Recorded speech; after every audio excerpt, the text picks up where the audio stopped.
Salve, pemirsa umat Kristiani Katolik di mana saja berada. Saya Jufri Karundeng, senang bisa berjumpa kembali dalam acara Pelita Kasih. Dan tema kita kali ini adalah damai sejahtera. Untuk itu telah hadir bersama dengan kita di studio saat ini Reverendus Dominus Berti Rumondor. Beliau adalah Pastor Paroki Santo Kristoforus Gorontalo. Salve, apa kabar Pastor? Salve, baik. Terima kasih di tengah kesibukan tugas pengembalaan tengah umat, Pastor bisa menyempatkan waktu untuk hadir bersama kita saat ini. Sebelum kita memulai pembahasan tema hari ini, kita akan mendengarkan firman Tuhan yang diambil dari Injil Yohanes pasal 14 ayat 15 sampai 31. Jikalau kamu mengasihi aku, kamu akan menuruti segala perintahku. Aku akan minta kepada Bapa dan Ia akan memberikan kepadamu seorang penolong yang lain, supaya Ia menyertai kamu selama-lamanya, yaitu Roh kebenaran. Dunia tidak dapat menerima Dia, sebab dunia tidak melihat Dia dan tidak mengenal Dia. Tetapi kamu mengenal Dia, sebab Ia menyertai kamu dan akan diam di dalam kamu. Aku tidak akan meninggalkan kamu sebagai yatim piatu. Aku datang kembali kepadamu.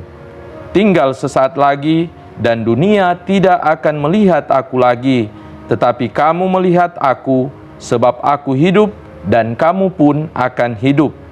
Pada waktu itulah kamu akan tahu bahwa aku di dalam Bapa-Ku, dan kamu di dalam aku, dan aku di dalam kamu.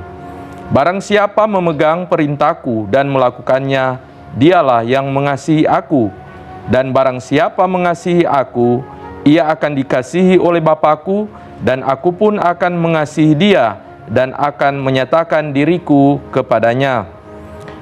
Yudas yang bukan Iskariot berkata kepadanya, Tuhan, apakah sebabnya maka engkau hendak menyatakan dirimu kepada kami dan bukan kepada dunia? Jawab Yesus, jika seorang mengasihi aku, ia akan menuruti firman-Ku, dan Bapa-Ku akan mengasihi dia, dan kami akan datang kepadanya dan diam bersama-sama dengan dia. Barang siapa tidak mengasihi aku, ia tidak menuruti firman-Ku, dan firman yang kamu dengar itu bukanlah daripadaku, melainkan dari Bapa yang mengutus aku.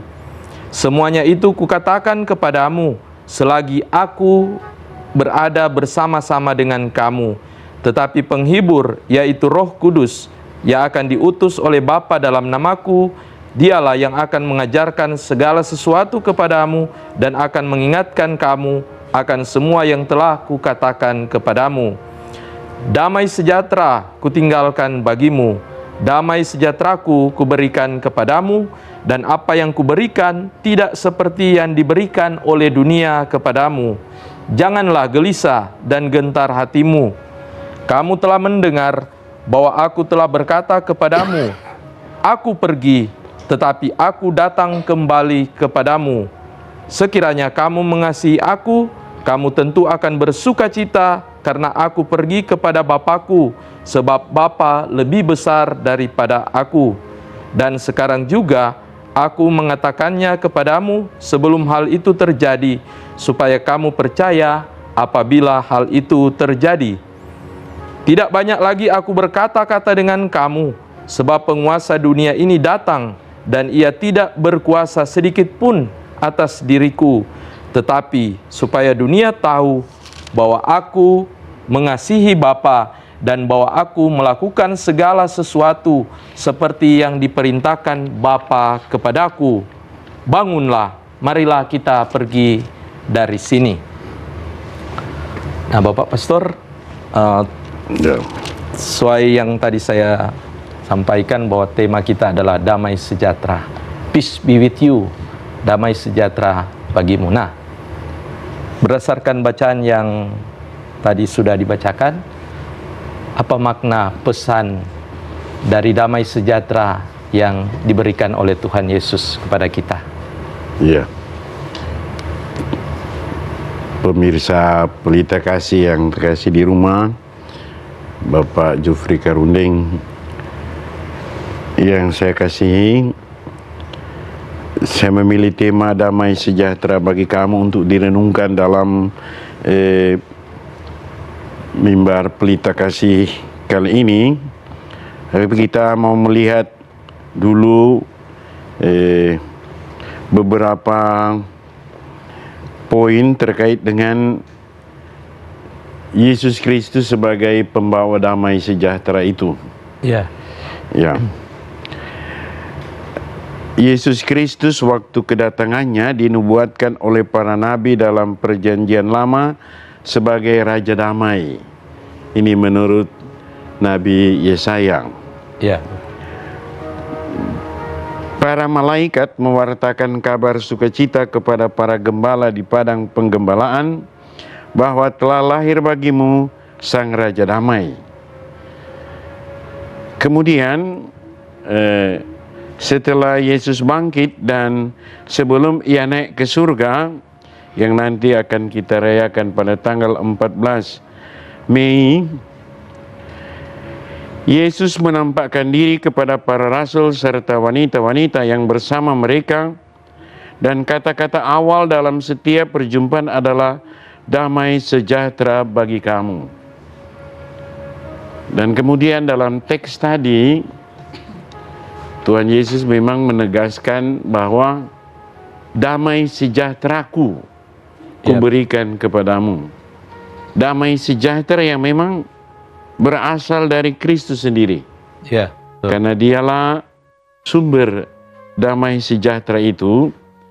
Hanya saja yang perlu ditekankan ini bahwa damai sejahtera Kristus ini berasal dari persekutuannya dengan Bapa, Putra dan Roh Kudus.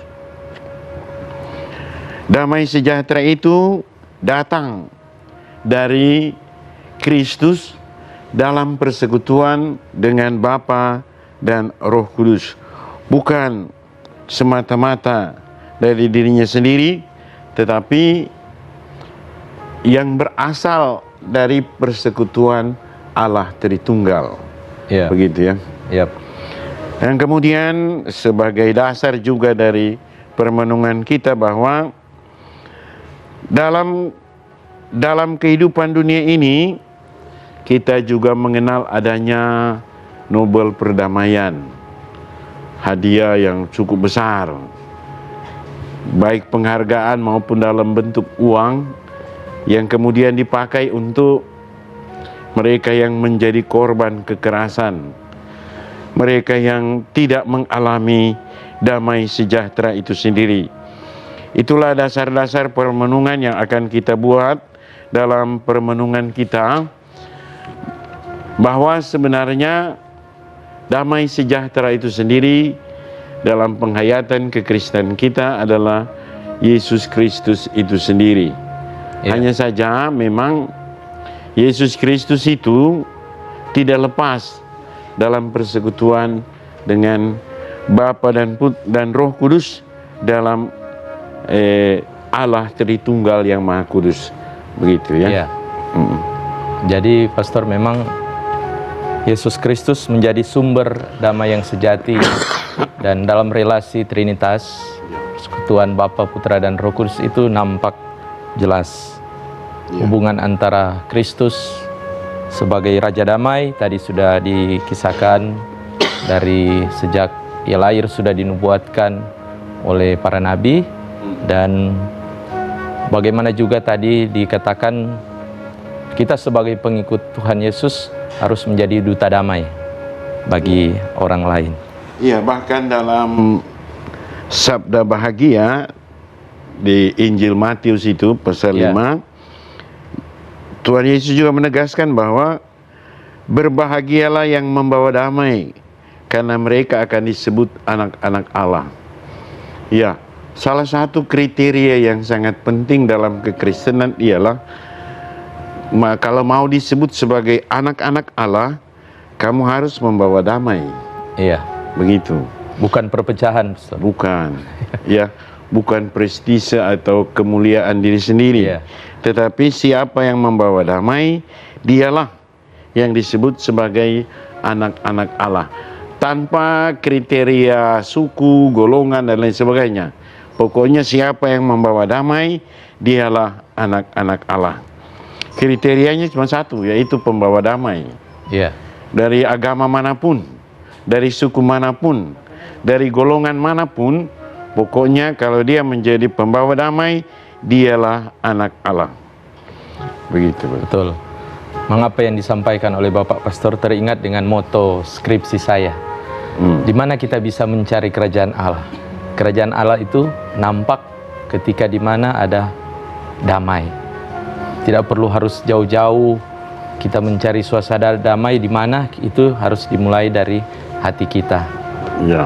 Nah, Pastor, apakah damai di sini yang seringkali kita utarakan biasanya memulai pertemuan, perjumpaan, shalom, salve, apakah hanya sebatas sapaan belaka atau seperti apa?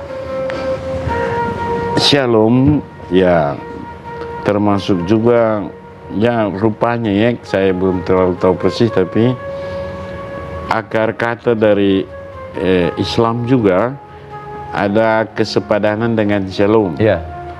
yang artinya damai. Artinya damai. Damai memang bukan cuma sekedar sapaan, tapi memang berkat juga. Kita menyampaikan damai kepada orang lain, serentak juga kita memberi berkat bagi mereka yang memberi damai itu, yang menerima damai itu. Ya, ya kan ada yang menerima, ada yang tidak. Nah, yang menerima serentak juga mendapat berkat, karena di dalam damai itu rupa-rupa hal bisa kita buat, rupa-rupa hal bisa kita alami, rupa-rupa kebahagiaan bisa kita timba dari damai itu sendiri. Dan karena itulah salah satu yang kita angkat juga ialah damai sejahtera itu adalah kebutuhan, semacam kebutuhan dari kehidupan secara personal. Iya. Secara personal. Memang masing-masing orang butuh itu. Ya. Kebutuhan damai itu penting, karena sama saja itu, misalnya makan saja. Iya. Kalau kita tidak merasa damai waktu makan, ya tidak enak. Tidur saja, kalau kita tidak merasa damai, maka tidak enak. Sehingga damai itu memang menjadi kebutuhan personal, baik jasmani maupun rohani. Ya, bukan cuma sekedar rohani, bukan, tapi secara jasmani, mempengaruhi makan. Orang juga kalau hadir di sini tidak dalam keadaan damai, muka kita jelek, ya, tidak menyenangkan, ya. Tapi kalau kita datang di sini sambil dalam pengalaman damai itu, maka dan dari segi energi spiritual, damai itu menyejukkan orang lain. Iya, betul. Menyejukkan. Saya pasti senang kalau disapa oleh Bapak Jufri, salam damai, Pastor. Pasti kita senang. Ya, seperti orang bertanya apa kabar. Itu loh dia pemakna. Jadi secara jasmani dan rohani itu, pengalaman damai itu menjadi penting karena kebutuhan personal. Dan nanti juga kita coba jelaskan bahwa kebutuhan personal itu kalau terpenuhi akan mempengaruhi kehidupan sosial. Oh ya. Iya, karena person yang satu-satu ini dia membentuk satu kumpulan, cloud dalam hal ini, ya. Kalau semuanya memberi damai dan energinya energi damai, maka suasananya juga pasti damai. Begitu. Ya. Tapi nanti sebentar lah. Kita tahan dulu, Pastor, pembicaraan yang sangat menarik ini. Ya. Setelah pemirsa umat Kristiani Katolik, kita menyaksikan jeda iklan berikut ini. Tetap bersama kami.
benar sekali bahwa apa yang sudah Pastor sampaikan tadi, bahwa forum internum itu menampakkan forum eksternum. Apa yang suasana batin kita menunjukkan apa yang kita lakukan setiap hari. Ya. Damai sejahtera itu tidak hanya sebatas shalom, alehem, salve, memberikan damai sejahtera dalam peribadatan atau di mana saja. Karena kita tahu bersama bahwa memang dalam misa kudus, berikan salam damai satu dengan yang lain itu hal yang biasa kita lakukan. Nah, Pastor, apa yang menjadi implikasi atau ya boleh dikatakan implementasi langsung dari sapaan Yesus damai sejahtera dalam hidup beriman Katolik? Baik, saya jawab pertanyaan ini dalam dua perspektif. Yang pertama,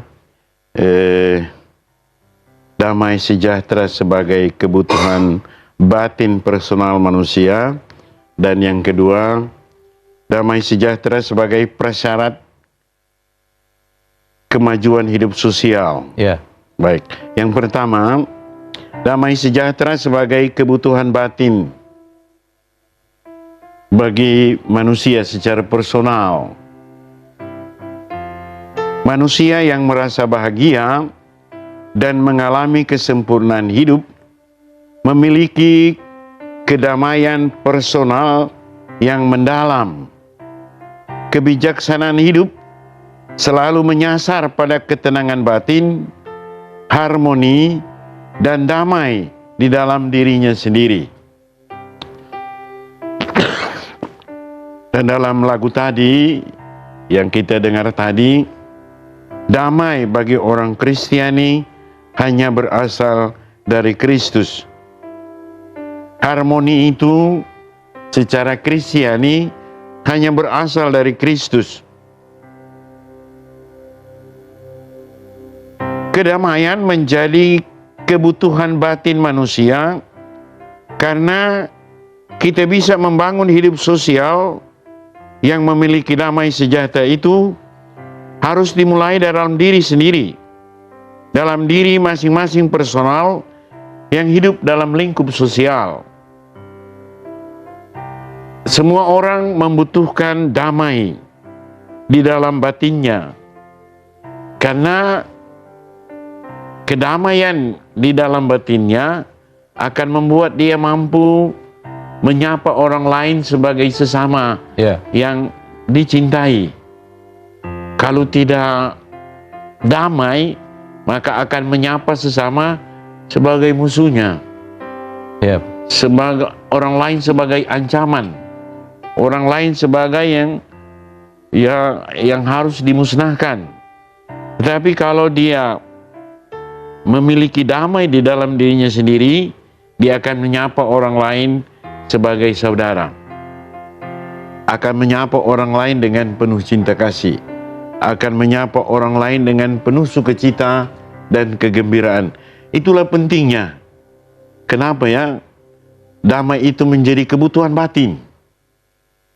Itulah pentingnya. Karena dengan begitu kita dapat membangun persaudaraan itu sendiri, membangun sukacita, membangun kebersamaan yang orang pakai istilah konstruktif, kebersamaan yang untuk berkembang, untuk maju.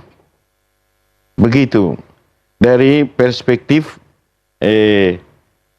damai sejahtera itu sebagai kebutuhan batin manusia.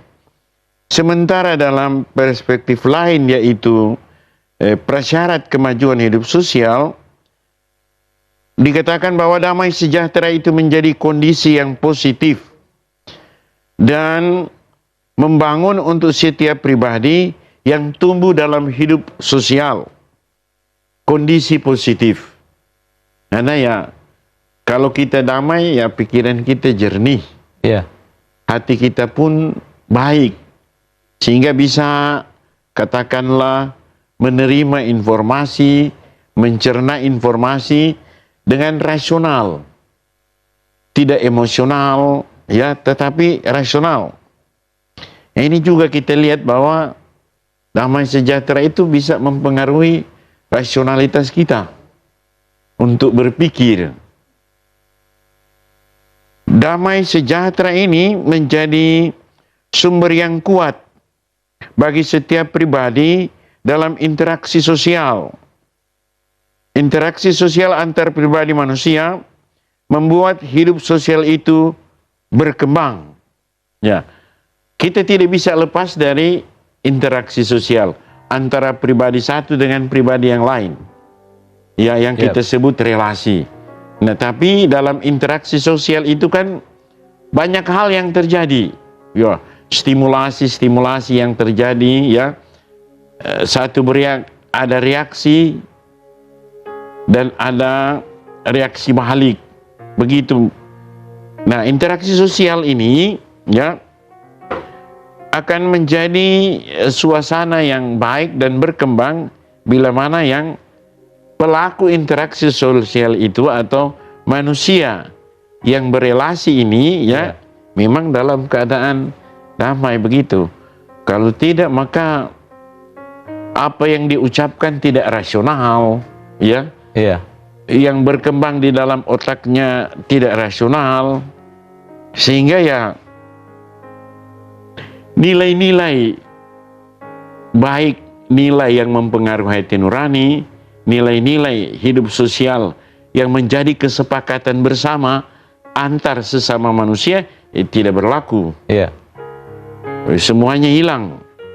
Tetapi kalau dalam situasi damai sejahtera itu, orang, ya, kembali tadi dikatakan, orang akan berpikir jernih.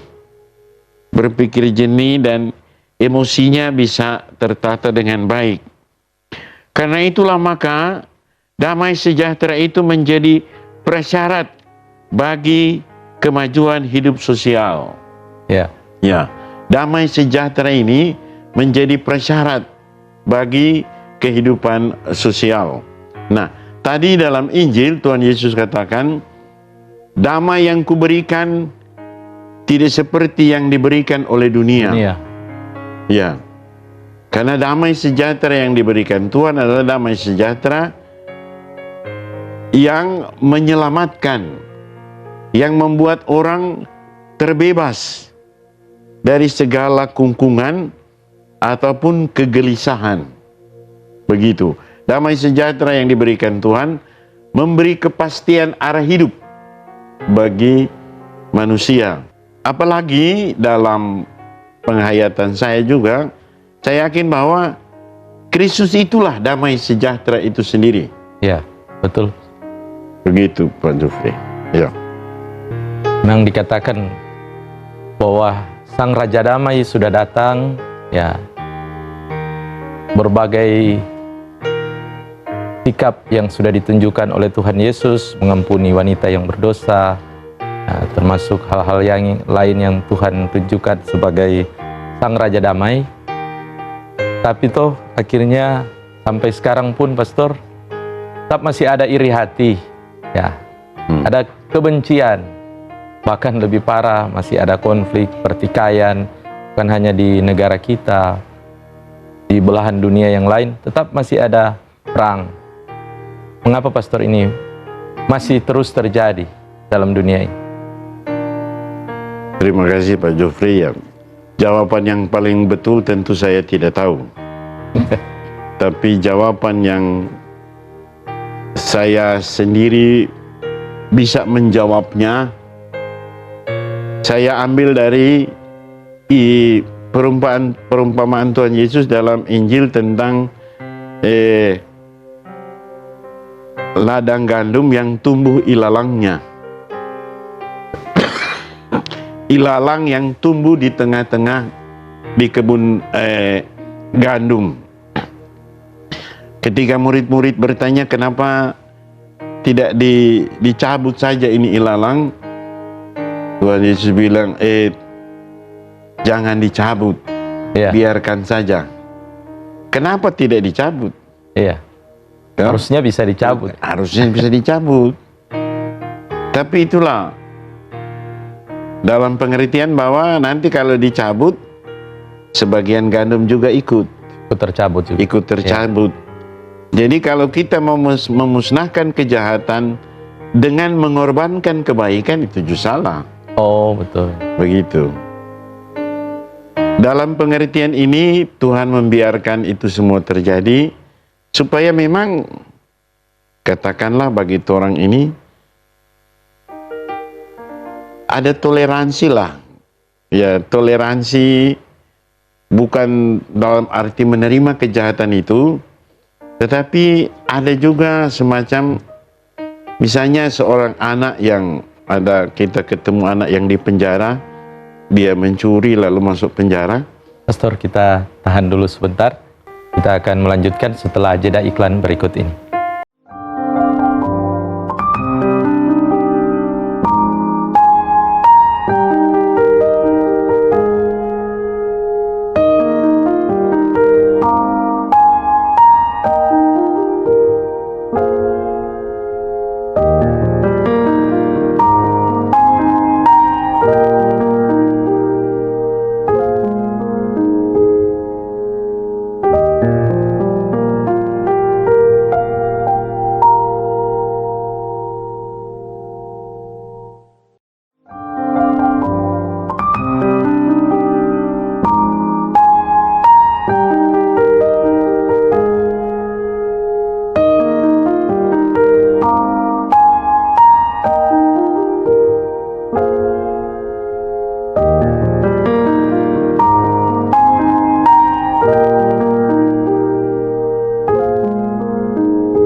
Kita kembali ke pembahasan mengenai tema ini. Disampaikan bahwa Tuhan Yesus adalah Sang Raja Damai. Nah, Dia sudah tunjukkan, Dia bukan hanya mewartakan, tapi Dia wujud nyatakan dalam praktek baik yang sudah diajarkan kepada kita lewat firman-Nya. Namun yang menjadi pertanyaan dan mungkin kegelisahan bagi kita bahwa mengapa masih terus terjadi konflik pertikaian atau bahkan iri hati, kebencian masih ada dalam sikap hidup kita sebagai kelompok masyarakat. Bagaimana menyikapi? Terima kasih Bapak Jufri, pemirsa Pelita Kasih di rumah yang terkasih dalam Tuhan.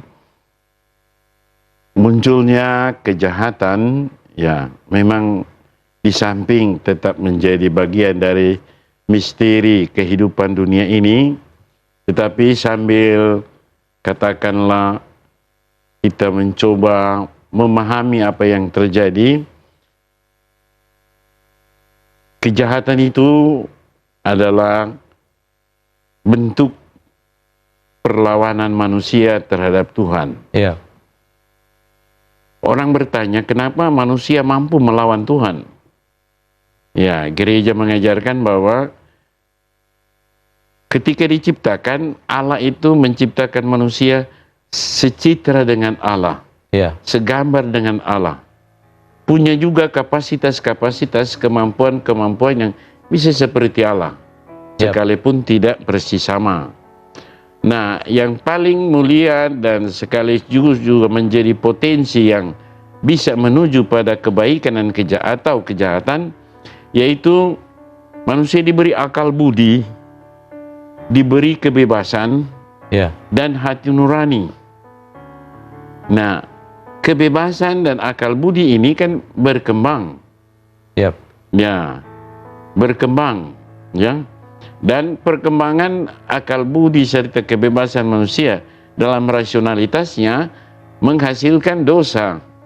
Ya, seperti juga tokoh-tokoh yang terkenal yang sering muncul dalam media sosial tentang orang-orang yang secara rasional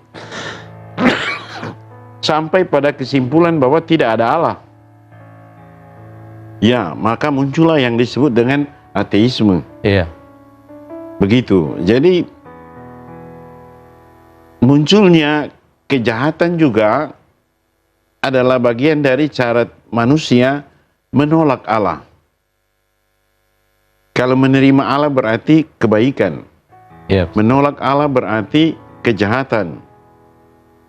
Dan dalam contoh tentang Adam dan Hawa, kejahatan itu muncul karena manusia digodai untuk mau menjadi seperti Allah.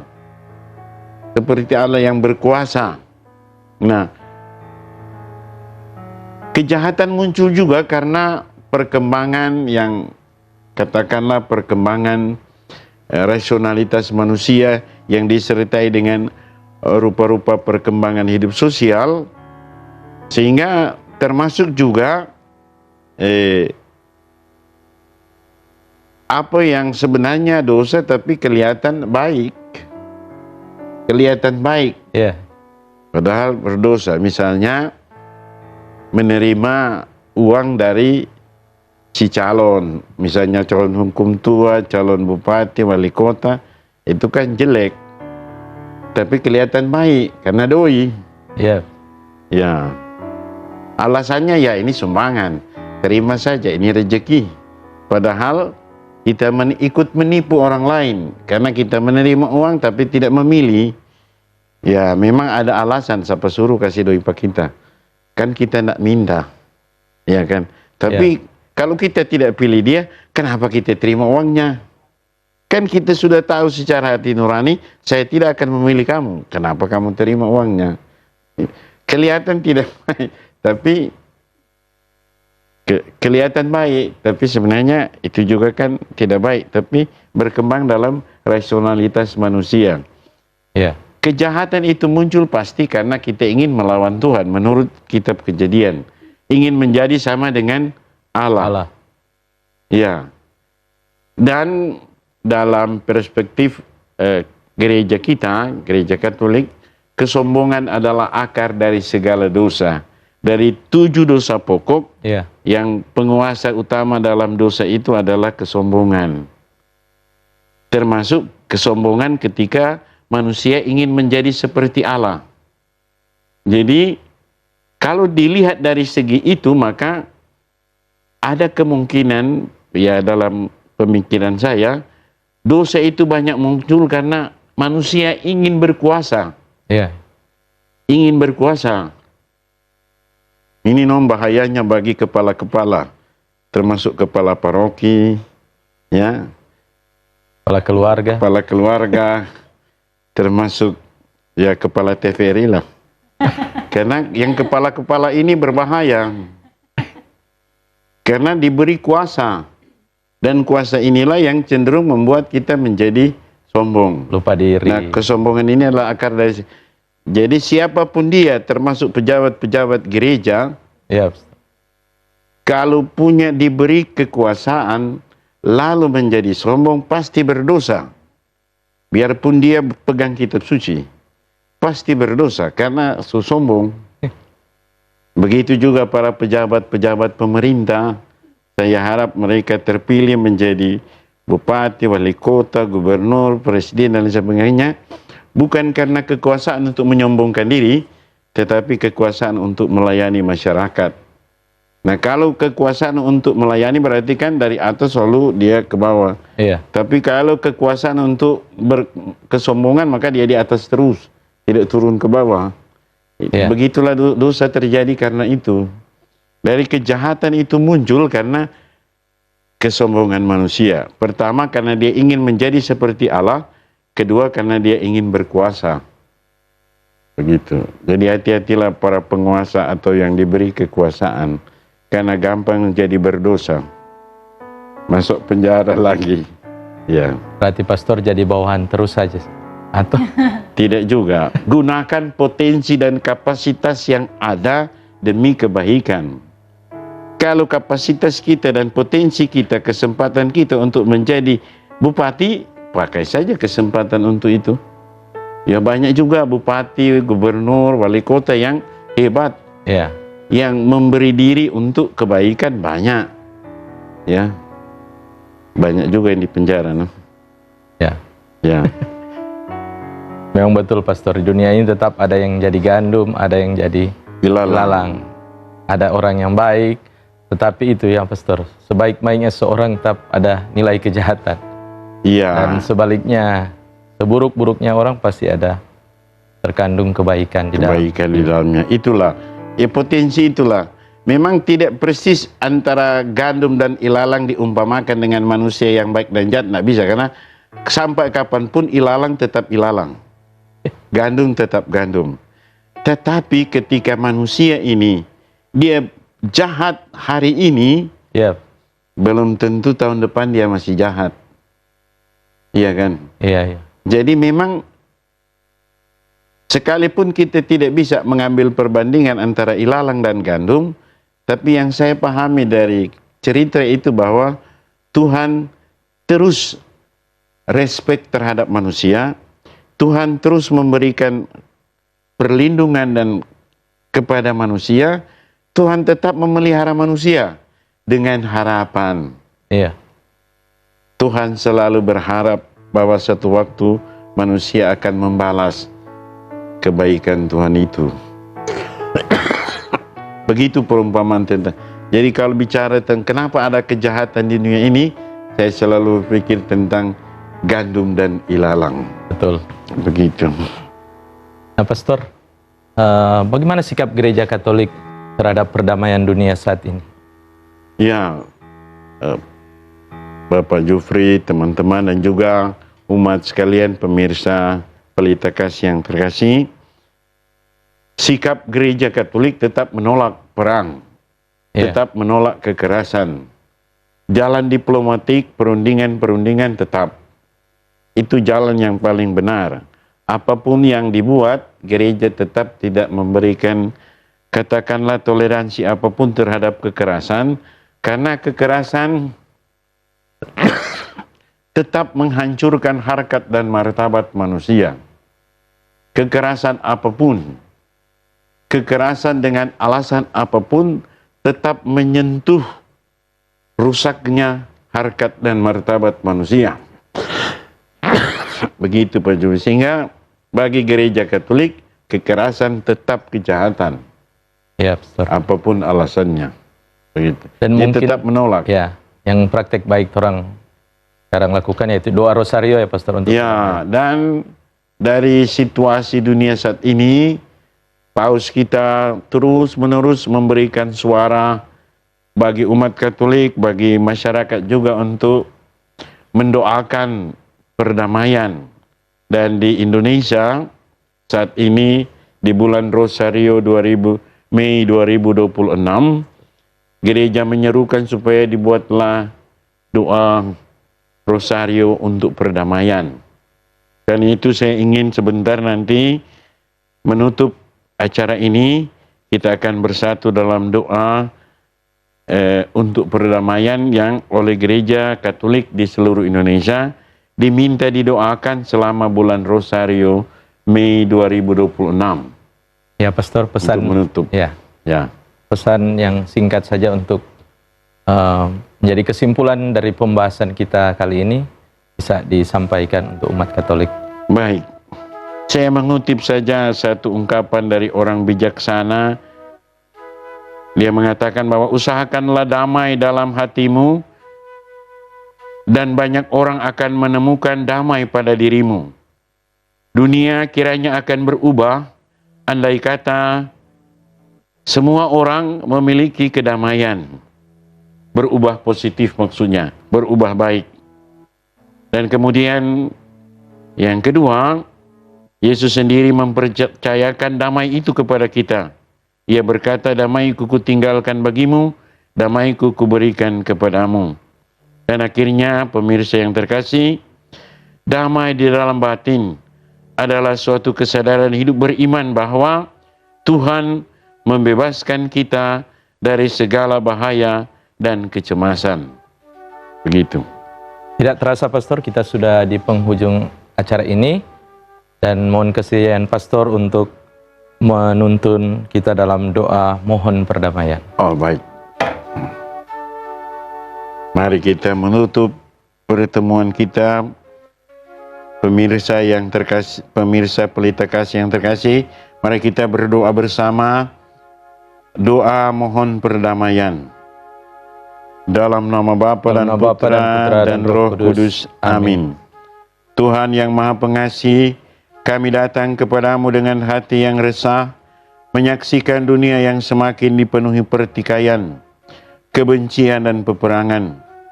Engkau adalah Raja Damai yang mengajarkan kami untuk mengasihi sesama dan menjadi pembawa damai di tengah dunia. Kami mohon, curahkanlah Roh Kudus-Mu ke dalam hati kami dan semua manusia, agar kebencian berubah menjadi kasih, dendam berubah menjadi pengampunan, dan perpecahan berubah menjadi persaudaraan. Bawalah penghiburan kepada mereka yang menderita akibat konflik dan kekerasan.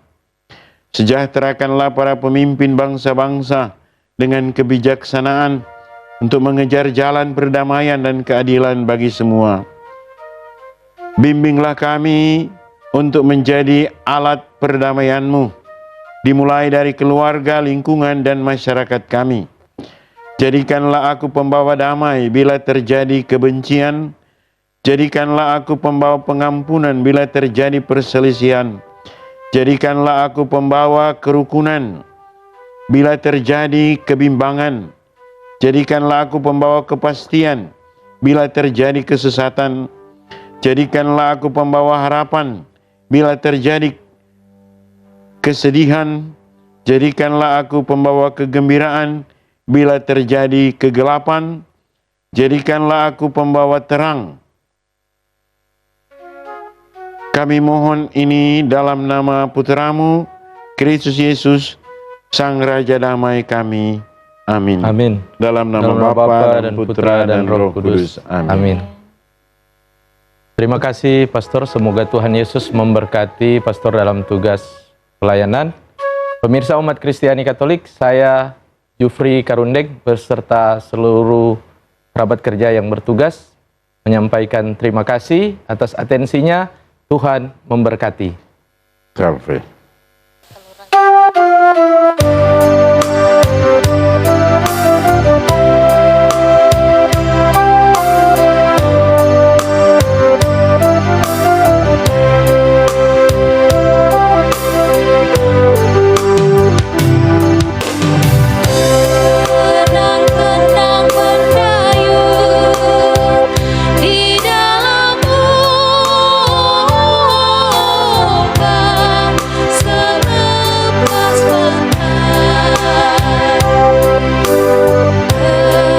Thank you.